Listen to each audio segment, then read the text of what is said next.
అప్పుడే అన్నపూర్ణ స్టూడియో కట్టారు. షూటింగ్ చేయడం కోసం మేము వస్తే మా దగ్గరికి ఈ మీడియేటర్స్ వచ్చారు, రియల్ ఎస్టేట్ మీడియేటర్స్.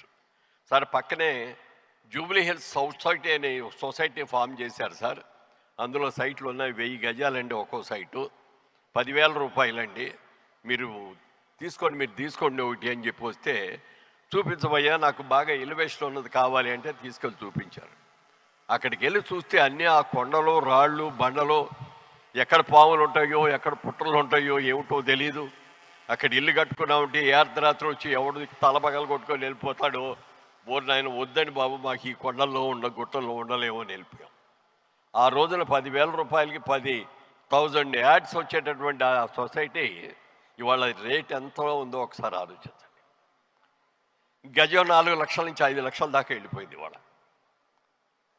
ఇది మీరు ఇన్వెస్ట్మెంట్ చేసిన తర్వాత మీరు ఇల్లు కట్టుకుంటారో, లేకపోతే దాన్ని డెవలప్ చేసుకొని జాగ్రత్త చేసుకొని మీ పిల్లల చదువులకు ఉపయోగిస్తారో, లేకపోతే మీ పిల్లల పెళ్ళిళ్ళకు ఉపయోగిస్తారో, ఏదైనా సరే ₹1 రియల్ ఎస్టేట్ మీద మరి మంచి కంపెనీని చూసుకొని వివాదరహితమైనటువంటి ల్యాండ్ని చూసుకొని కనుక కొనుక్కునేటట్లయితే ఇందులో ఎవ్వరూ కూడా నష్టపోయేవాళ్ళు ఒక్కరు కూడా ఉంటారండి. బెనిఫిట్ అయ్యేవాళ్ళు చూస్తే అది 10%, 100%, 500%, 5000% అన్నవి కూడా ఎన్నో ఉన్నాయి. నేను మొదట్లో చెప్పినట్టుగా శోభన్ బాబు గారు ప్రతిదీ ఇన్వెస్ట్ చేసేవారు ఎక్కడో చోట ల్యాండ్ మీద. మహాబలిపురం వెళ్ళే రోడ్లో సీషోర్కి మెయిన్ రోడ్డుకి మధ్యలో ఆయన ల్యాండ్స్ కొన్నారు. అప్పుడు ఎకరం 5,000 రూపాయలండి, ఇవాళ 50 కోట్లు.